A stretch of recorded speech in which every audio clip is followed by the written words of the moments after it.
And they talked about this idea of griefing and in gaming. Half of game playing teens report seeing or hearing people being hateful, racist, or sexist while playing. 63 reported people being mean and overly aggressive. And gaming is particularly violent kind of gaming is very, very problematic. And it's not just because of solicitation and cyberbullying. It's bigger than that, because particularly when it comes to gender.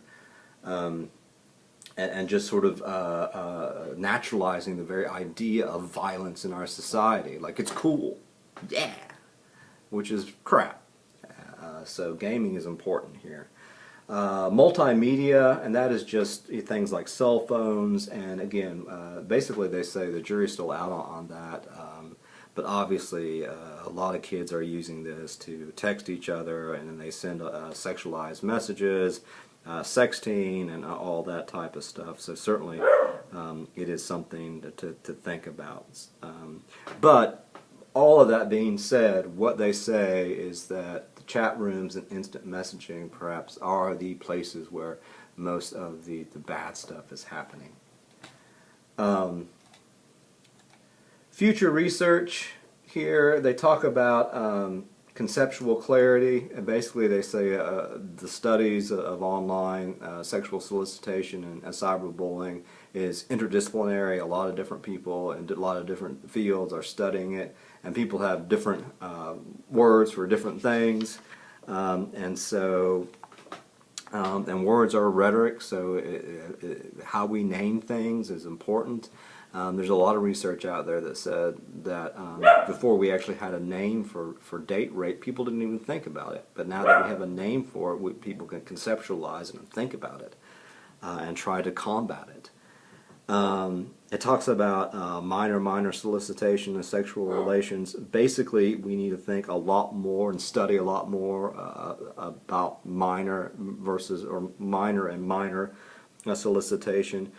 Our research has tended to sort of privilege this thinking of adults who are soliciting or cyberbullying, but we need to consider the minor to minor relationships.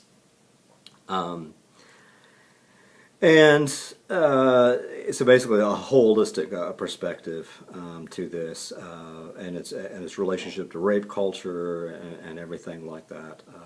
They said we need a lot more multimedia studies, like how cell phones are being used, because a lot of the things they say, a lot of research has been sort of just text-based, not visual-based. But we know that there's tons of stuff out there. The selfies, I mean, not that, again, putting something that our society deems as sexual is a call out for being sexually solicited, but nonetheless, much more stuff about sexting and everything like that needs to be discussed. And they talk about the intersection of all these different modes of CMC, and how we didn't actually have the word sexting until 2008. And so we need to think about how sex crimes against youth use multiple modes of communication, not just one particular one, but multiple modes. And then they just sort of end. The last thing here, a 2008 study conducted in the UK by TRU Foundation found that 20% of teens aged 13 through 19 sent nude or semi-nude photos or videos. In this study, the majority of sexting communications appear to be from one individual to another. 71% of teenage girls and 67% of teenage males sent them to a significant other.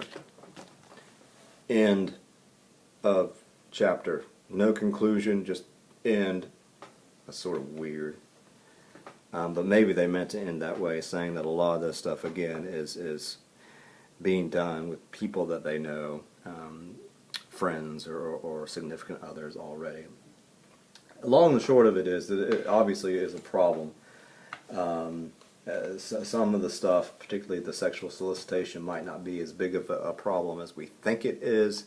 Cyberbullying is more of a problem, I think this chapter says, but it's not like, if there's one case, it's a problem. And so again, I give you these websites. I'm on the very last slide now. What can you do as a parent or future parent or grandparent or just friend to try to stop this, an advocate for change? That's what Columbia College people are all about, advocating for change to make the world a better place. The site for Stop Bullying, bullying.gov, has a lot of interesting information on it that I'll let you read. I'm trying to get it to come up here. But it has a lot of non-technical things that you can do, as well as a lot of technical things that you can do. And it is a government sponsored site, and I'll let you read that. It's not coming up. Oh, there we go. So it says things like be aware of what your kids are doing online, talk with your kids about cyberbullying and other online issues regularly, establish rules about technology use. So some of this is sort of common sense. Understand school rules, because some schools have specific policies about this. So, but I'll let you read more about that. And then this other one, Internet Safety 101.